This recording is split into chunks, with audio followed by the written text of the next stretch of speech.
Second. What's going on, everybody? It's SJG.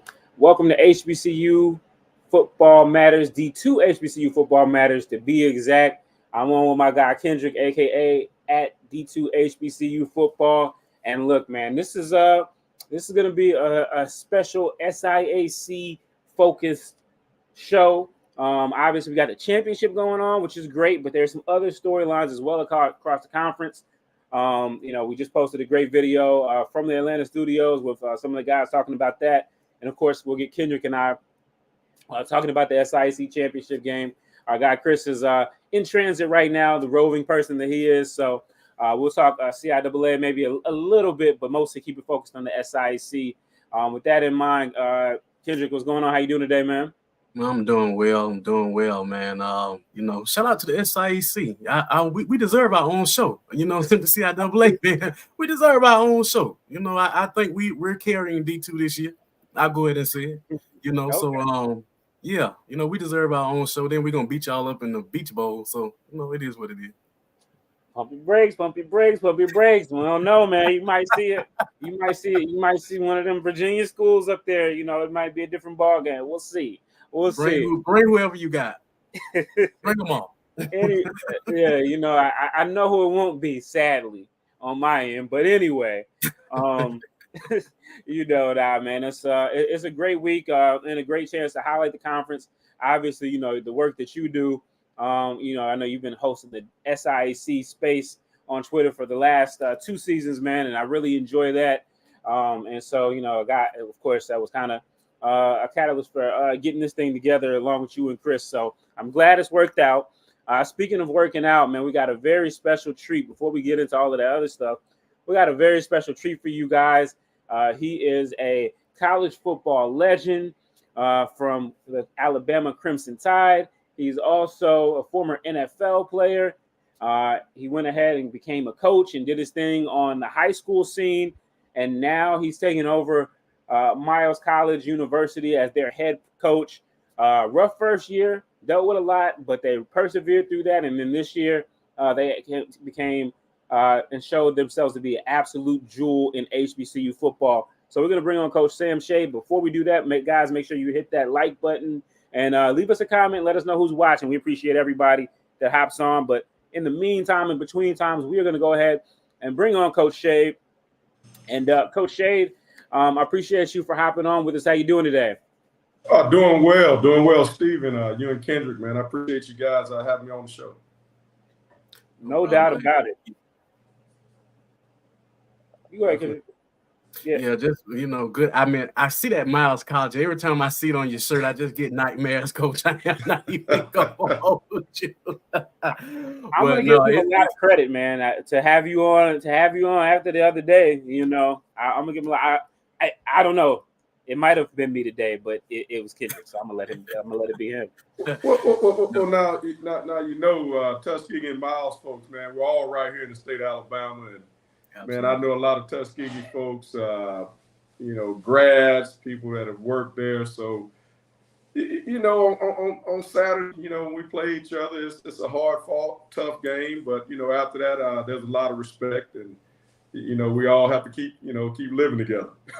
Yeah. One of the things that I think this series has kind of morphed into, one of the best rivalries in D2 football, because, actually just D2 sports in general. Because you look at all our sports in basketball, I mean, you go to a Miles versus Tuskegee basketball game, it's just intense as the football game. So I just think it has really morphed, and I think they couldn't have picked a better coach to take over. What you've done there, I mean, it speaks for itself. Last year, you talk about that 1-9. I've gone around all these shows and I've told everybody Miles was one of the best 1-9 teams I had ever seen in my life. And into the season, I was the one saying that, hey, y'all keep talking about don't. Y'all saw what I saw. Even last season, you guys were the only one to put up a fight against Benedict, and this year, y'all had them, Coach. You had them with about a minute something left. You took the lead, so just a wonderful job that you've done. Well, not just. I tell you, I can't not mention my coaching staff. I feel like guys. and it's pretty much we lost one coach off our staff from last year, so it's pretty much the same staff. We're running the same defense, same offense, same things on special teams. We were a little bit short on talent last year. We got in late and got into recruiting a little bit late, and even as far as trying to get transfers. So we lost some guys actually that were a part of a really good team before I got there. So we fell a little bit short. We kind of said last year, we couldn't make many mistakes because talent wise we didn't have enough ammunition, so to speak. But I feel like my coaching staff did a great job going out recruiting after last season. From the end of last season to now, they've done a great job recruiting and also coaching. But I just tell people we really didn't change really anything we were doing. We just feel like we were a year better, had another year with the players, spending time with those guys, and we feel like we've put in the culture that we want to have at Miles College.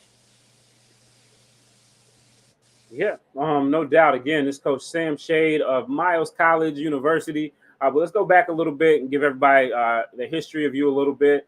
You played your college football at Alabama in the 90s. Talk to us about your recruitment. What was it like to be Sam Shade in the early 1990s?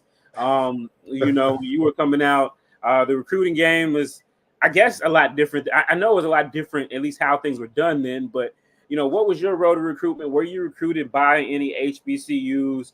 And then obviously choosing the Crimson Tide. Just talk about that a little bit and how that's maybe gone into what you're doing as a coach. Well, just kind of interesting. I actually went to all-black high school in Birmingham, Alabama, on the west side, called Winona. And believe it or not, and people might not believe it, I did not get recruited by any HBCUs. And there was one particular one that I was actually a big fan of. Used to go to games and that type of stuff. I've got a lot of family members that have gone to a number of different HBCUs in this state and outside the state. But, maybe I think I was kind of a high-profile recruit, and maybe some of the HBCUs didn't feel like, they would have an opportunity, so they just didn't recruit me. But, it was a different time. Back, we didn't have social media and all that stuff. And, kind of like what's happening now in HBCU football now, you can be seen everywhere now compared to back then. And, I think a lot more players are starting to choose HBCUs just because, they get almost just as much exposure as some of the PWIs that they could go to. Yeah. And again, I know you played in the NFL as well, too. I'm sure you probably had some teammates. First of all, we got to ask you, what was the one that you were interested in? I think a lot of people know it. My mother, actually, she's an Alabama State grad. So I used to go to every Magic City Classic and, sat on stateside. Did that until I went off to college at Alabama. So, I try not to say that, but I think a lot of people know just because of my mother, and a lot of her family members went to Alabama State. My wife actually went to Alabama A&M and her family. So, I've spent a lot of time around HBCUs. I just for undergrad I didn't attend, but Miles College is my HBCU. No doubt about it.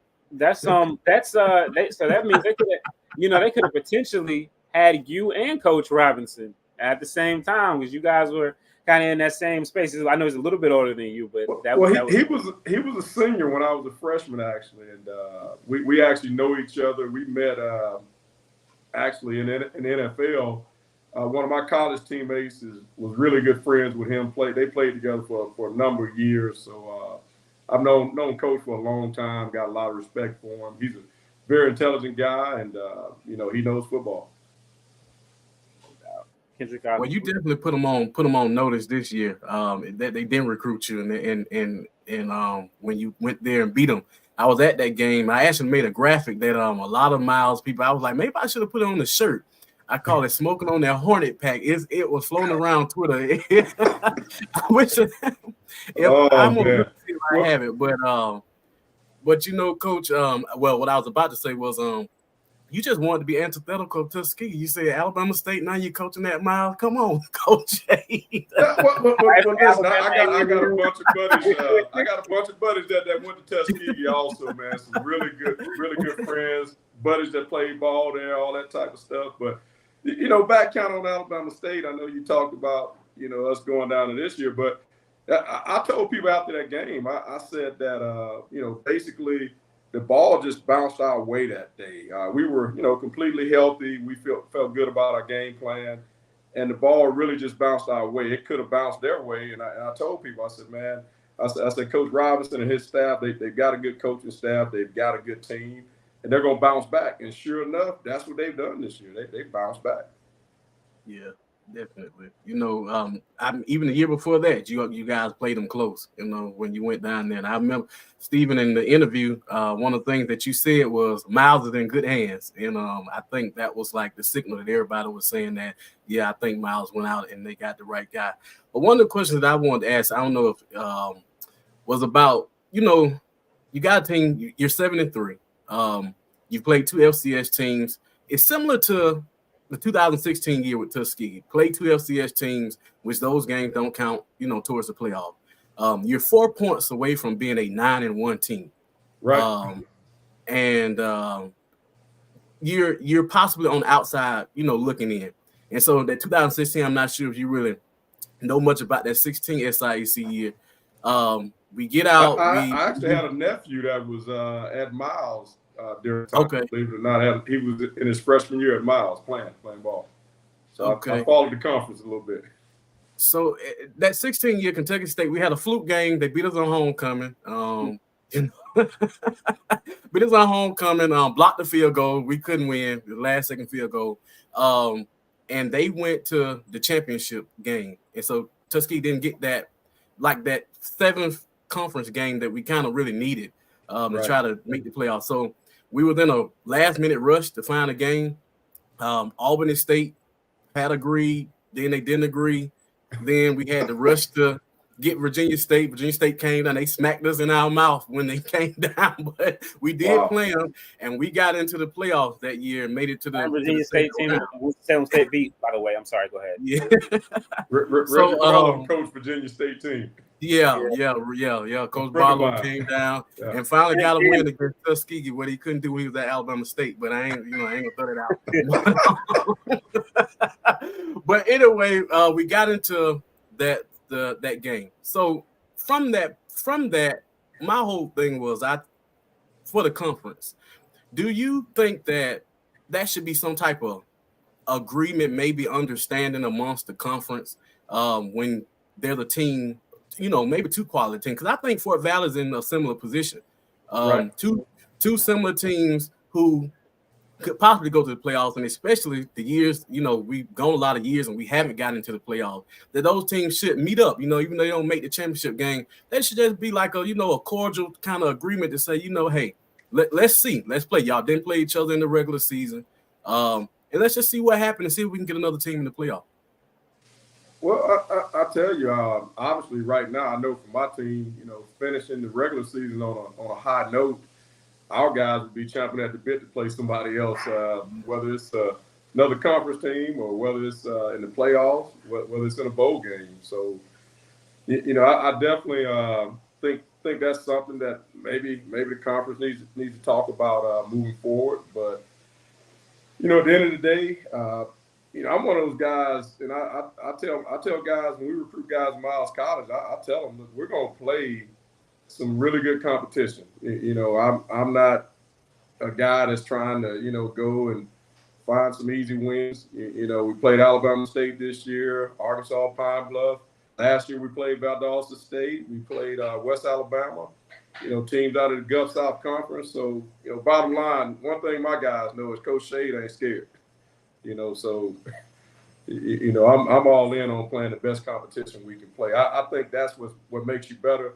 And I learned a long time ago that, you can't run from competition. Sooner or later you're gonna run into it. So, that's just how I see things. I know it. You look this year, it might have hurt us playoff wise, but our guys enjoy going and playing on at places like at Alabama State, and before I got here, they played at Southern, and different places like that. So we're always going to play at least one FCS school if possible, and also try to play somebody from another conference, preferably a PWI conference, a Division II PWI conference, that we might possibly see somebody in that conference later on in the playoffs if we make it. Right. Yeah. And for sure, we're gonna hop on this question just a little bit. I'm gonna give you a little time to think on that. In the meantime, I did want to ask you. Now that we, I know the conference under Dr. Holloman as the head coach. As the commissioner, has talked about at the media day. Talked about trying to the 11th week 11 game that you don't have for the teams that are like yourself on the outside looking in of the playoff bubble. But that was also before the bowl game came about into fruition, at least. And it seems like a lot. What are your thoughts on how the bowl game option is going to translate for SIAC teams? I mean, we know obviously. I mean, Benedict and Albany State are going to be playing for the championship game. Benedict probably already in the playoffs. Albany State, with those 4 losses, even though with the win, they're probably not getting in. But then you look beyond that, you've got Tuskegee that obviously you guys beat, but they do have a little bit of legacy and a traveling power. Right. You got you guys and so many other programs. I mean, the conference is stacked. There's a lot of talent, and obviously the gap, is not, obviously Benedict's been beating everybody, but just talk about, how this bowl game now as a coach of your program, obviously, what do you think about it? Well, obviously, I think the bowl game is, it's a great thing for HBCU Division II football. Having a bowl game. Obviously, myself in college, I was able to go to 4 of them and know what that experience is like. Especially going to South Florida, going to Fort Lauderdale.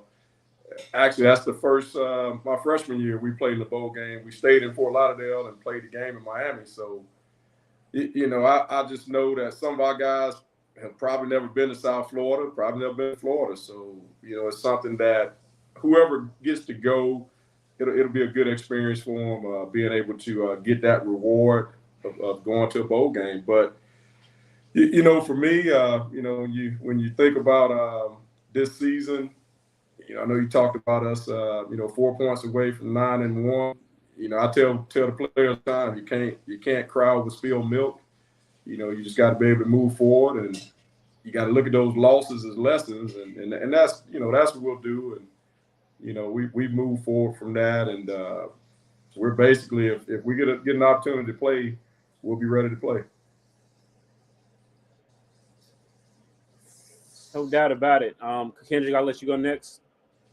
Yeah, Coach. Well, one of the things that I will say about the bowl game, I think whoever gets in the bowl game, and I kind of want to, we want nice things. Okay, the SIAC, I think we have really quality teams. We've had some down years, but I think right now we're on the up. The trajectory is heading upward, and I think when you start talking about a bowl game and who travels, I know I didn't, whether Tuskegee had made it or not, Tuskegee goes or not, I was gonna go anyway. It's just one of those things. I mean, it's Florida. I mean, we get to go to. Let's go.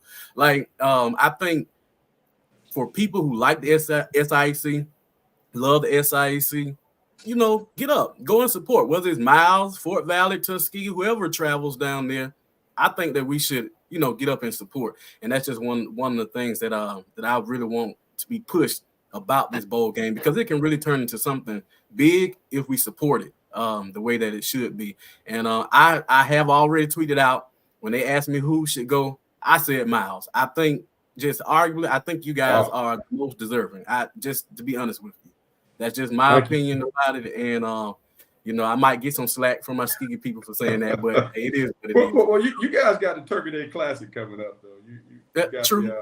In Montgomery, so that's going to be a big game in the state of Alabama. We're gonna let you rub the Tiger helmet and see if we can get some of that luck, so we can get one to win too down there. Well, I tell you what, I don't know. Yeah, I think y'all should have caught them early, man. They're looking pretty good right now. Like I said, Yeah. I know a lot of guys on that staff down there. Actually, even one of my former players when I coached high school ball, he's on that team. So they've kind of got it going right now. Absolutely. No doubt about it. And again, guys, we got Coach Sam Shade of Miles College. In his second year, has led his program to a 7-3 record. So just big time there, and they're waiting to see. They're on that NCAA playoff bubble, so we'll have to see. But what we do know this week is that Benedict College and Albany State are going to take on each other for the SIC championship in Atlanta. So again, we got a great show. That our friends over in Atlanta, over in the studio, Simone, and her as well as the two guests that she had there, they really took it and broke down that situation great. So we do want to ask Coach Shea, because he has played against both programs.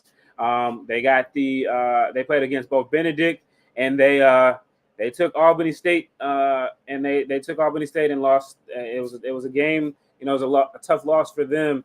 So I'll ask you, Coach Shade, what's your breakdown of this matchup? What do you think? You've seen both teams up close. Obviously, Albany State had a really good game against you guys, but what do you see taking down Benedict? Do you see anybody being able to do that? Well, Benedict, they've pretty much been a fine oil machine pretty much the whole season. You watched them on film. Before they played us, they had only given up 13 points in, 4 games, which, that was really impressive. And, coming into our game, we felt like we had some things that we could do against them. But, it was a heavyweight fight when we played them. It went back and forth. And, we thought when we went up on them, we had a chance, but, they showed the heart of a champion. They came back and, they were able to pull it out. So, a lot of respect for Coach Berry and that program, but, we went down to Albany, Georgia, late in the season, and those guys, game 9, they seemed like they really got it together. A lot of talent on that football team on both sides of the ball. Coach Gray, I've known Coach Gray for a long time. He's a, really good offensive mind, but, they play great defense. They play great special teams.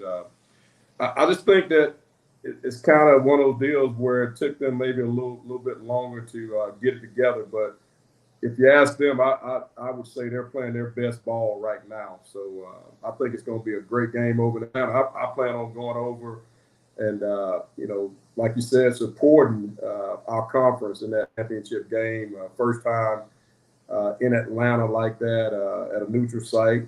So I'm excited about it. Obviously would have loved to have been there, but we got 2 really good teams in that game, and I think it's going to be a really good ball game. Yeah, Coach, and I'll go ahead and ask you. It came up in the chat. I'll go ahead and ask you.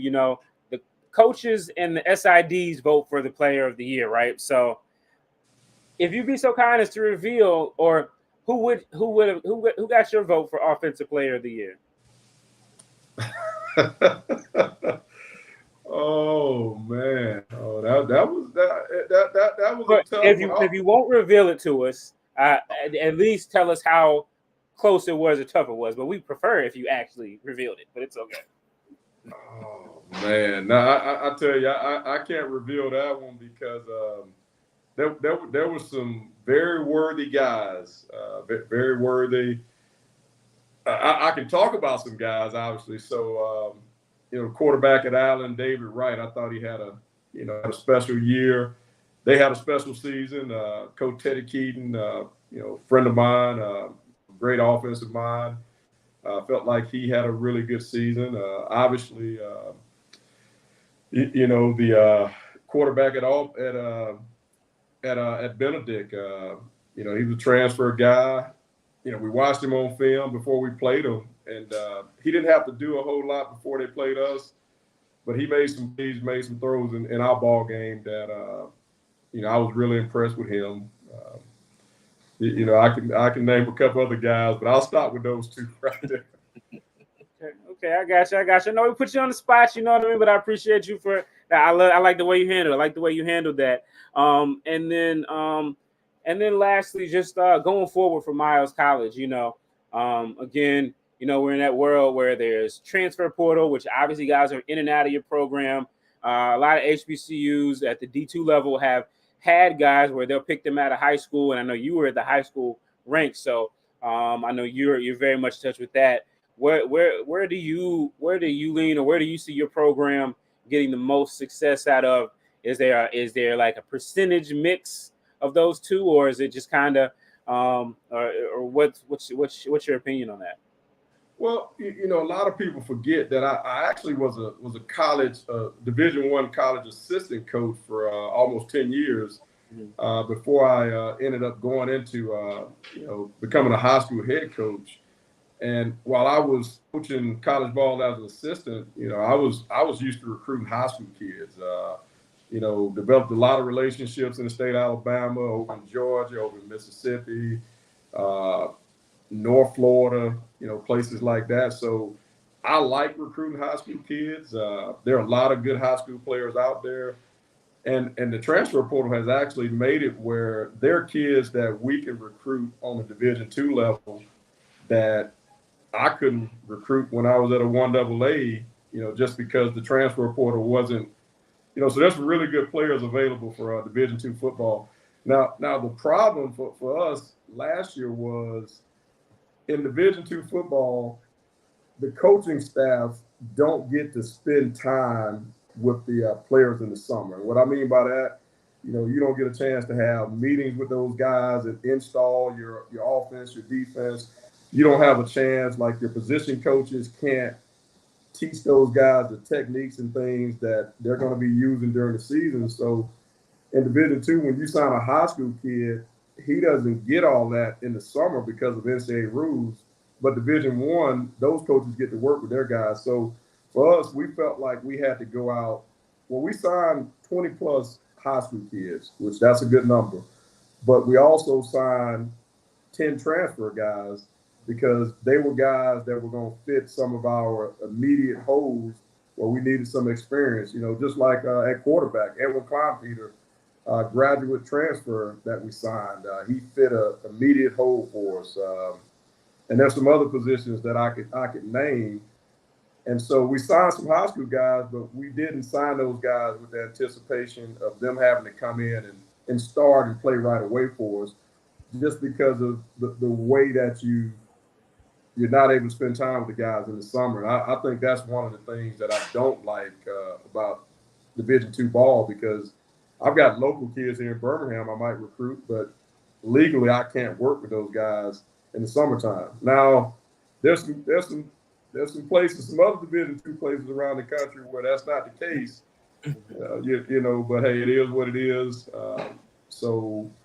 And we did I feel like we did a good job in the transfer portal.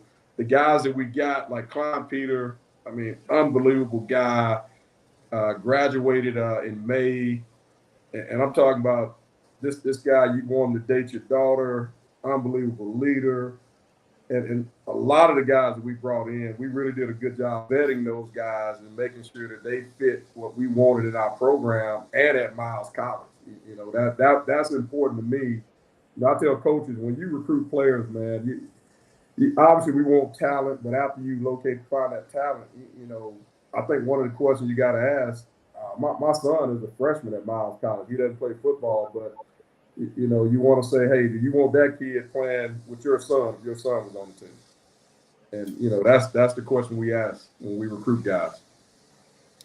Yeah. Well, you definitely don't want them to say, hey, yeah, keep him over there in the football area away from everybody else. So that makes a lot of sense. We'll let Kindric finish up, get the last word here, if you have a question or whatever he wants to say. And then, Coach, we appreciate you being so generous with your time, and we'll definitely have to have you back on.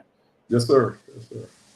Definitely with Kleinpeter. When I first saw that you guys, that he had committed to go there, I looked at his frame and I said, wow, he reminded me of Bruce Eugene. And I just posted, when I posted, I was like, what quarterback does this remind you of? And everybody, it was just Bruce Eugene. And I think before he got hurt, I think, and went out in with the Benedict game, I think he was like second in the country in passing efficiency. I think he did a wonderful job. And I know like some of the time he was a little irritated because the stats weren't coming in. So you gonna tell Coach AD Watson that, hey, I'm available, for the SID position. You need to come on, man. But anyway, I want you to just talk about Andrews for a second. I looked at his frame. I looked at how he kind of bossed us, a little bit Saturday, and I was like, yeah, this kid really has it. Well, the funny thing about he actually he had an injury to his wrist. I can't really go into it, and he didn't play against Albany State. We actually had a few guys out. That injury bug really kind of hit us a little bit. Matter of fact, Klein Peter, after the Alabama State game, he came out of that game, and still, a little bit not as healthy as he was before that. But he actually he wanted to dress for the Tuskegee game. We weren't going to try to get the ball to him. He was kind of a decoy in that one, but he's a special player for us. Local kid. That his father actually played at Miles College. His father actually played at Miles, so he's all in on Miles College, his family, and just a phenomenal athlete. I feel like he can play on just about any level. And I've coached 1AA, I've coached FBS football, so I could see him playing anywhere. Now, I say that, and what happens. Somebody starts calling and all that type of stuff, but that's part of the game now. I mean, that's part of the game. There's a receiver that was at Miles College a few years before I got to Miles that actually left, ended up at Charlotte University, and actually got drafted last year. He's playing in the NFL. So, but I tell people all the time, football's football. It doesn't matter, where you are. Like I played with a bunch of guys that were Division III, Division II in the NFL, and great players. Matter of fact, Andre Reed had a chance to play with him, Hall of Famer. He came from a Division II school, Kutztown State. So I don't think it matters where you are. If you're good enough, they'll find you. And we feel like we've got the coaches and we've got, what it takes. If a kid has the ability, he can go play on Sunday for Miles. Yeah, well, again, Coach, we appreciate you for hopping on with us today. Best of luck to you and your team as you guys figure out as far as playoffs or a bowl game, whatever the postseason may be. Like Kindric said, I think you guys would definitely be a great representative, just based off the season that you guys had. So we appreciate you so much for coming on. We'll have to have you on again soon, and continue to watch the program and everything you guys got going on at Fairfield, Alabama. But how can folks, as we let you go, let folks know how they can get in contact with you, and just anything you want to live, any parting words? Well, I just want to, first off, just let people know they can get in touch with me at Coach_Sam_Shade. That's on Twitter. They can get in touch with me there. Also, email sshade@miles.edu. That's another way that they can get in touch with me. Obviously recruit, sending film, all that type of stuff. But thing about Miles College, we're Birmingham's own HBCU. We're the only HBCU located in Birmingham. A lot of history at Miles College. A lot of the rallies and things that were planned during the Civil Rights Movement were done right on our campus. Martin Luther King himself obviously spent time on our campus. So, just a lot of history at Miles. And we've got people from Miles that are all over the country doing a lot of amazing things. And, we feel like one of the things we talk about is the Miles edge in athletics. We talk about the Miles edge. And that edge is, we basically talk about, we're going to educate. We're going to educate our student athletes. we're gonna give them a determination that they're going to be able to take with them when they leave Miles. Obviously, they're going to graduate. That's the G, and then the E. We talk about empowering our student athletes, male and female, so that when they leave Miles College, they're ready for the world, and that's the Miles edge. Ready for the world like a Jerry curl. We love it. We love it. We love it.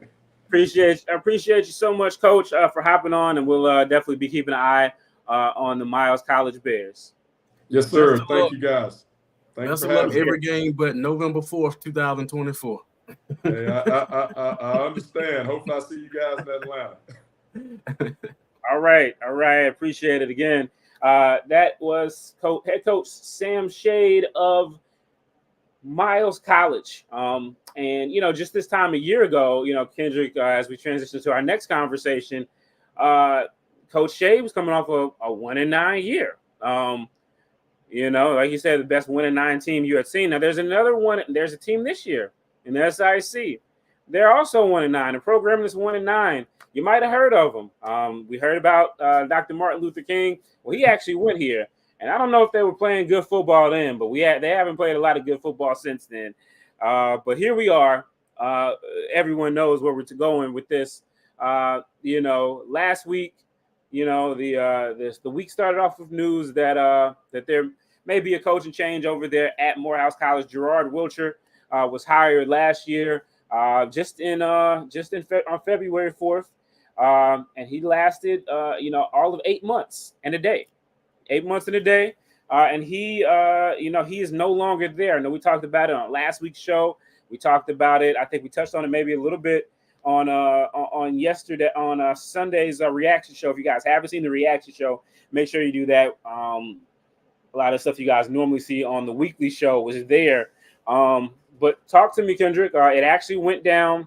And I know you were right there, kind of coaching and letting us know that things were going to go down.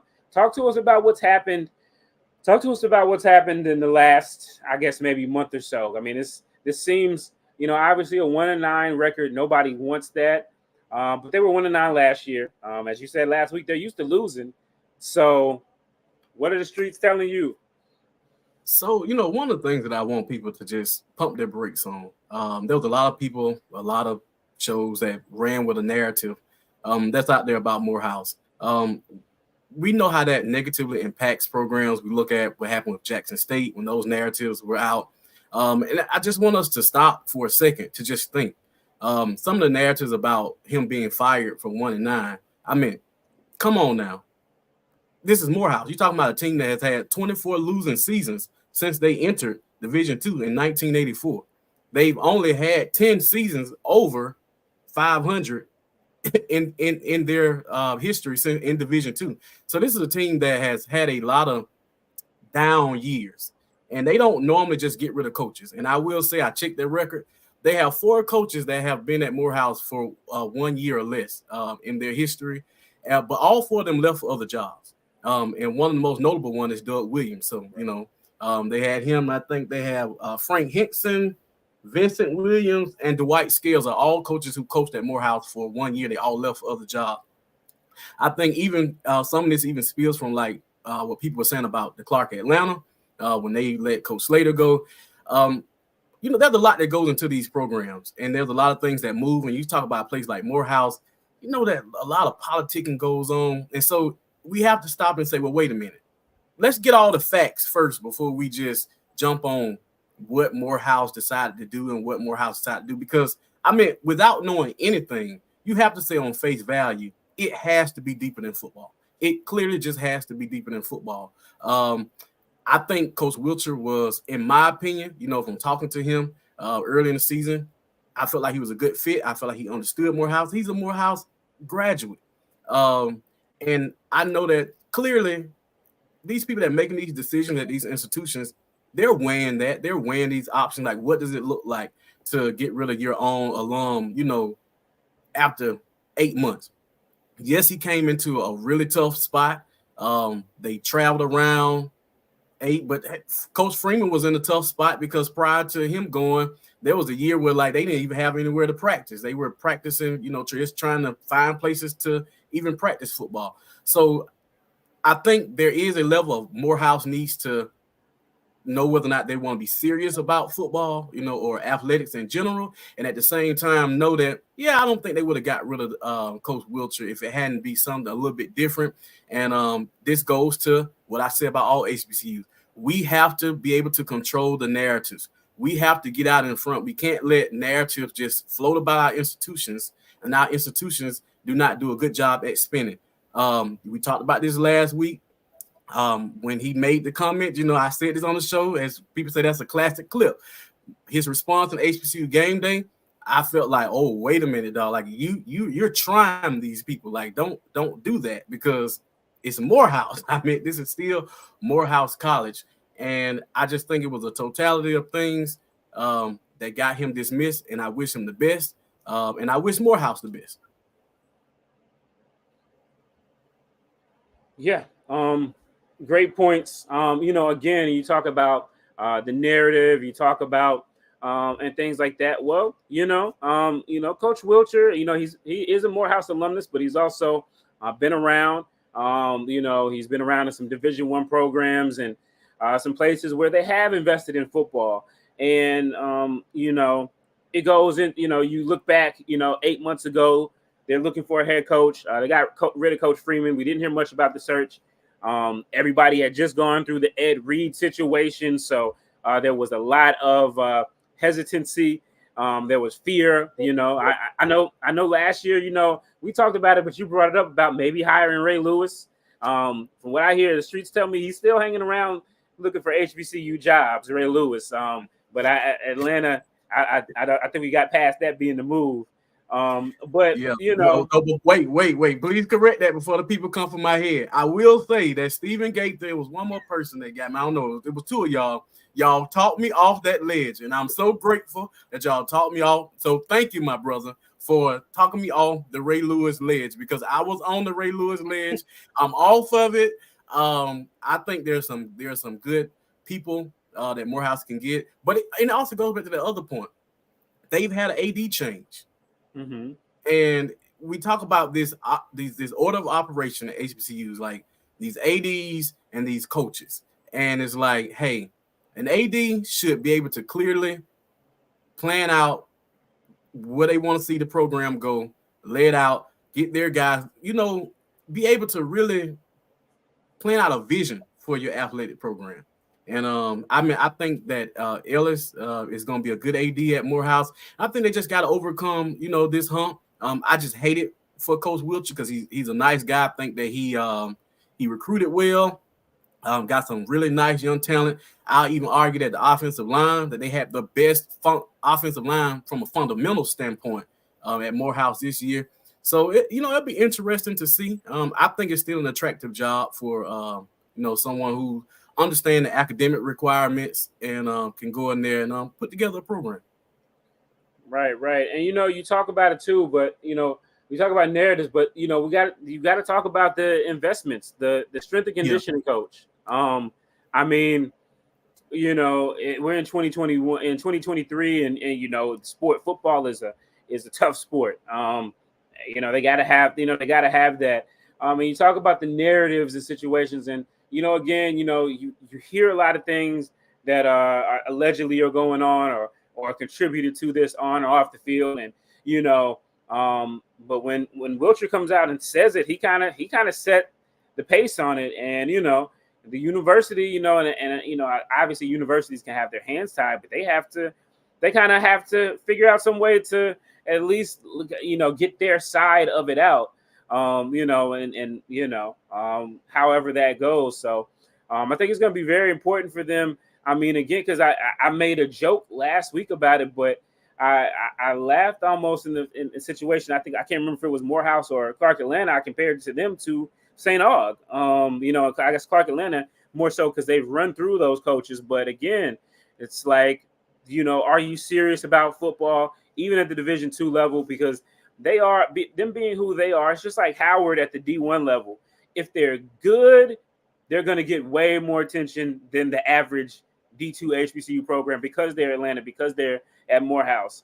But if they're bad and they do something that like firing your coach after 8 months, it's going to be blown up that much more than if it was, Miles College, or if it was Lincoln University of Pennsylvania. You know what I mean? So where do they go from here? Again, like you said, you got Coach, you got Ellis, Harold Ellis, an alumnus of the program who's been a lot of places, probably got a lot of connections. How do they pick up the pieces and get something gone? Because it's the second year in a row they're 1-9. Thank God for Clark Atlanta for them, or they would be winless again. The floor is only a little bit lower on that side of the SIAC. What can they do as a program for this to at least be taken seriously? Because right now they're a joke. One of my thoughts about it is they have to lean on the Morehouse brand at this point. They have to pick themselves up. You're Morehouse. One of the things that I always say, the conference would benefit a whole lot if Morehouse was good. Even more so, you start talking about Tuskegee and their brand, but you start talking about that Morehouse brand. It's really big. I think Morehouse being good is good for the entire conference as a whole. And so I do want to see them get it together. I do want to see them, decide, hey, let's do what it takes. You start talking about what some of the investment, because I know one of the things Wilcher was talking about, them being underfunded, in their scholarships. And that's an interesting thing when you start talking about these private schools and the state schools and what it takes. And I mean, the numbers are drastically different with a school like a Tuskegee or Morehouse has to put in the student aid compared to maybe like a Fort Valley or Albany State has to put into your student aid to get students. And I think that Morehouse, they just have to dig deep. I mean, it's there, you know what I'm saying? Like to me, the Morehouse brand, it's just outside looking in. To me, Wilcher said this, there's no house that you can't go into with that M on your chest. You, especially for us African-American people, you can go in anybody's house with that M on your chest, okay? That's one. And then the second thing is just make the investment. I think that Morehouse would see a really big return on their investment if they put into athletics, just because of the name alone. You look at when they went up to New York when they played Howard. Now, I know they didn't quite get the numbers when they played Albany State, but that goes back to also your data points. What do your people want to see? What do the Morehouse faithful, the people who invested and have stakeholders in Morehouse, the games they want to see, people they want to see you play? We have to go and start to build that infrastructure from the inside out to make that program what it could be and what it should be, in my opinion. Great point there. Edward notes they usually do have a good basketball program. That is correct, but it's football's football. Especially there in the South. Maybe if they were further north, they could get away with it. But it is what it is. As we but really great conversation there. As we transition and we look ahead a little bit to we'll go ahead and get into the conversation about the SIC championship game. I'll let you give your thoughts about it, and we'll kind of end it. Just talk to me about this game. Obviously, we talked a little bit of, we didn't talk about it really. We just talked about the fact that it got there. How much of a chance do you give Albany? What can Albany State do to bring down Benedict College? Or what? I don't know. You tell me. They can pay the restaurant to give them all so they can have stomach issues or something. Well, that's a little bit more likely than the alien abduction. So, No. It's like Coach Shea said, I think Albany State is playing their best football right now. They started off the season, they had two tough games that, a lot of HBCUs would have lost. They had Wingate and they had Valdosta State. So just two, really tough outs for them.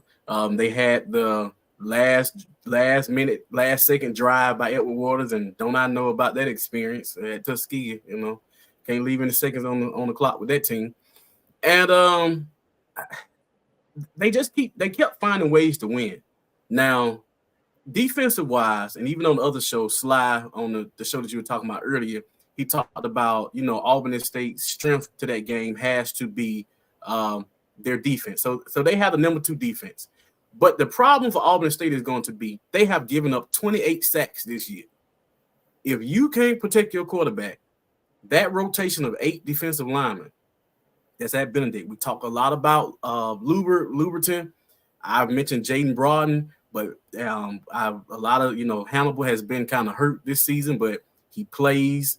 You still got Hannibal. You still got the other kid's name is escaping me. But you have 8 capable defensive linemen for Benedict that's going to come every time. I just don't think Albany State will be able to block that defensive line for Benedict. And we saw that last week. I mean, you look at that Fort Valley game and Fort Valley and Albany State game. The defensive line for Fort Valley is, I've said all season, arguably the second best in the conference, and I would give Albany State a close third. That defensive line was able to really stuff Albany State, and they really, had a hard time scoring. I don't know if I give Albany State 10 points in this game. I just don't. They better hope the rain, that it rains, and Benedict just can't throw the ball. But other than that, Benedict 11-0. Sunny days. Everybody loves them except for Albany State against Benedict this week. They rain, go away. So as we're winding down here, we talk about the regional rankings. Obviously, Benedict is in there. Do you have any hope that anybody, that any SIC team that's not named Benedict is going to get in there?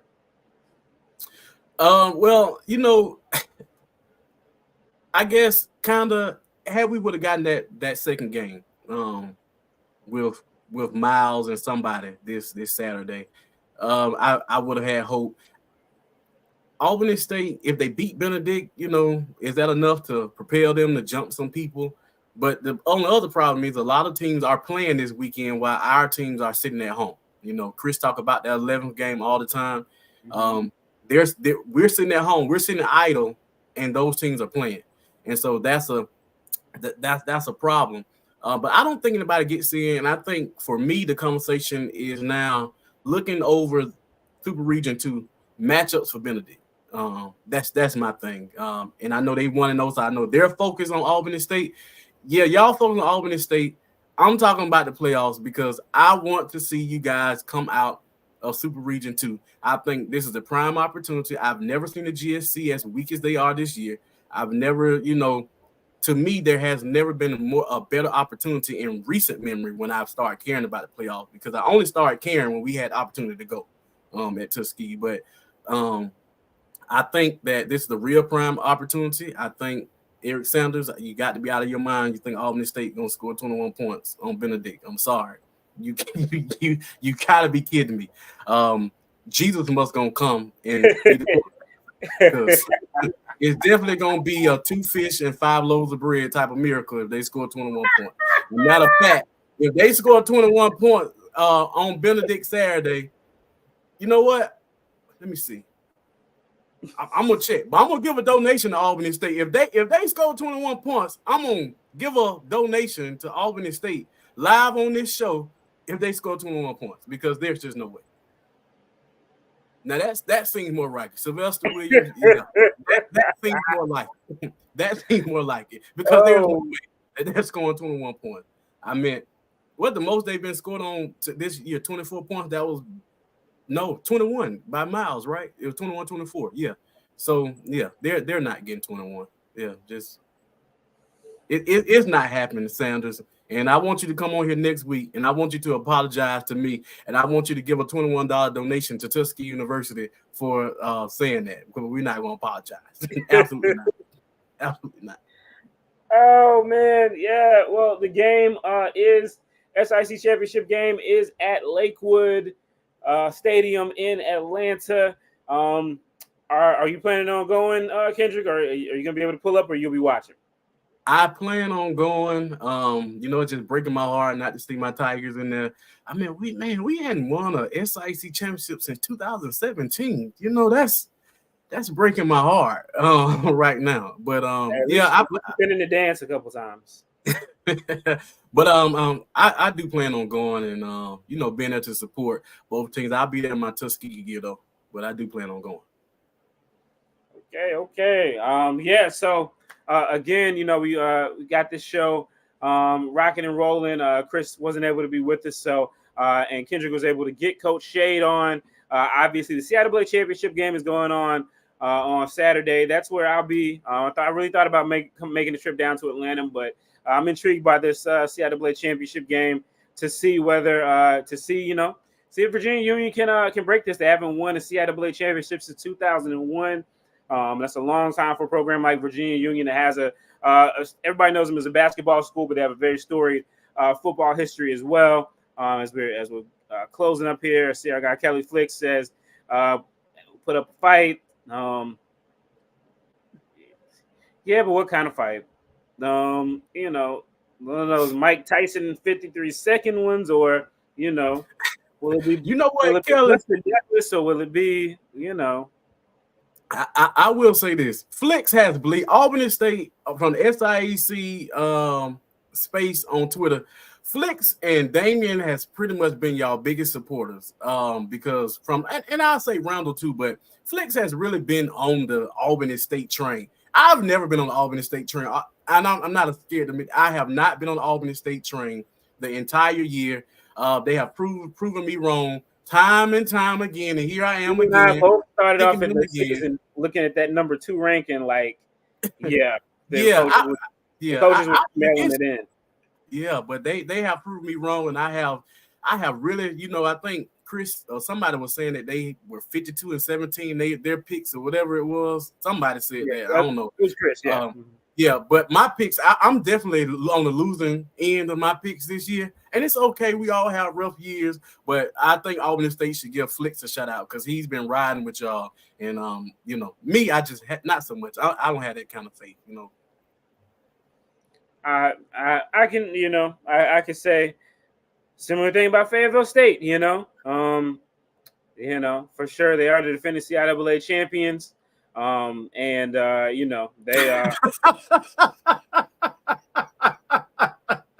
what's that? Oh man. Well, I tell you what.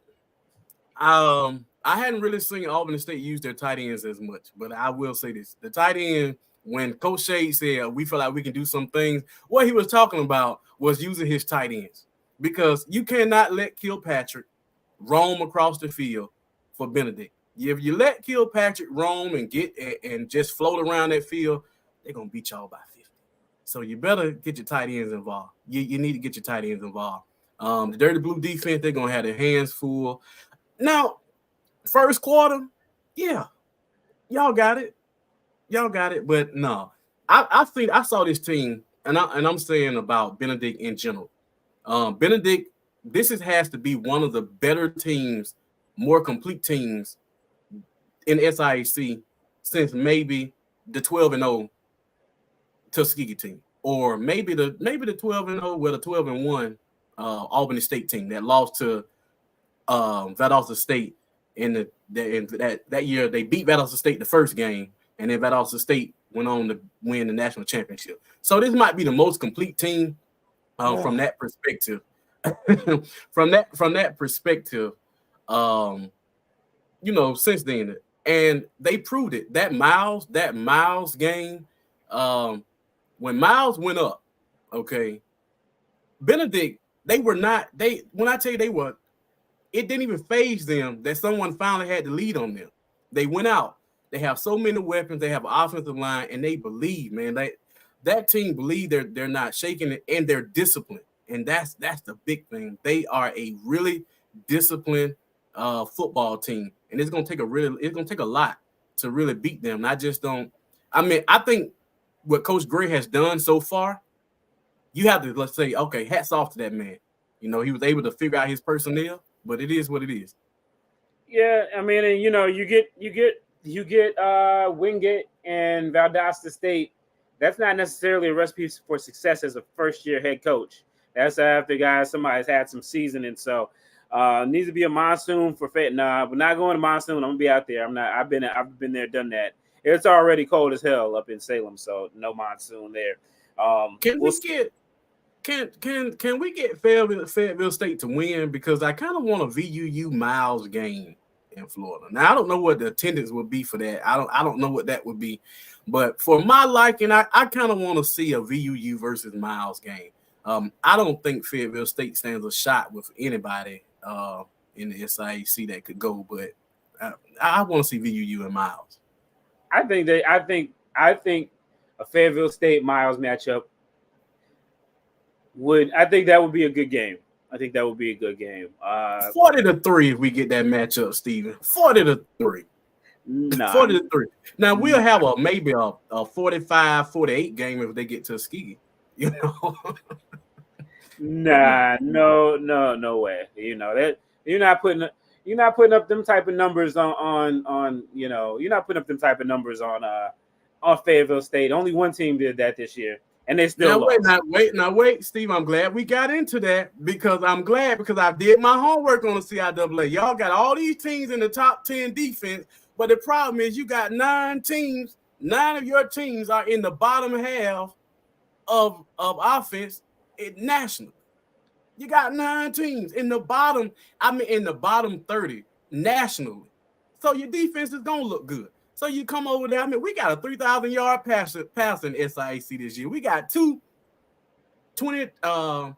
One got 2,600. The other got 2,300-yard passes. Like we got offense going on in the SIAC this year. We can score 45 points on Fayetteville State's defense. All I can say is we had the best offense. My Rams did have, for all my complaints against them, and I have very many, to the point where I got told that I need to stick to covering the MEAC and the SWAC since I wanted to expose, since I wanted to be so hard on the coaching staff. But look, my Rams, their offense did pick up this year. They had a solid offense. They scored. They even got 21 against North Carolina Central. They're gonna tell you they were playing against 4s and 3s. 4s, no. There might have been a couple 3s in there, but they also had their quarterback in until the fourth quarter. But my Rams can score this year, but normally that has been us. You know, there is a dearth of good offense. St. August has a terrible offense. You know, Johnson C. Smith was not great offensively this year, but you know, hey, some people let him score 35 points, so there's that. And you know, so there were some others, you know, as well. But anyway, well, as we go along, if you 6'1", you can play anywhere in the country. Yeah, 5'8" is tough, man. 5'8" defensive tackle, man, that's tough. Even in like high school 1A ball, that's tough. But shout out to you what, there's a lot of undersized guys playing good ball in the SIC because they're the 5'6" linebacker at Clark, Desmond Jones. That man, he's a tackling machine. And I'm telling you, he don't mind hitting that hole. So we'll take them undersized guys out. You know, recruiting battle is picking up right now. You know, the D2s are really offering a lot of guys. So we'll see.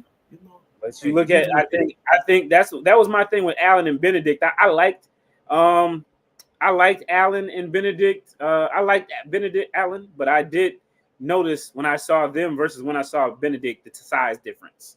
Man, them guys huge, and they got guys on the sideline that's even bigger than the ones they got playing. So I'm like, man, it's like they're only gonna get bigger. Right. Yeah, no doubt about it. So, as we'll end this now, but Kindric, I see you're going with Benedict. I'm not going to this game, so I am going to pick this. I'm definitely going to go Benedict as well. Shout out to Coach Gray for an amazing first year, bouncing back again. He was not set up to have success as a first-year head coach. So, you know, he gets a year under his belt with all the things that they can do recruiting-wise over in Georgia. It's going to be scary hours for sure. So, for Kindric, we'll go ahead and end this. Make sure you guys hit that like button before you go if you haven't already. Make sure you guys are subscribed and hit that notification button and share this. Make sure you guys go check out our video that Simone did with Sly the Sports Guy earlier today, as well as our friend Jamie. He's an Aggie, but he's a good dude anyway. So we'll roll with that Appreciate everybody for hanging with us in the chat. Eric Sanders, Edward, Damon, Kelly Flicks, and everybody that shows us love all the time. We appreciate it. And we will have a show next week as well. We'll see about the reaction situation on Saturday, how that works out. But stay tuned and always keep those notifications on. Appreciate you guys. And remember that D2 HBCU football matters.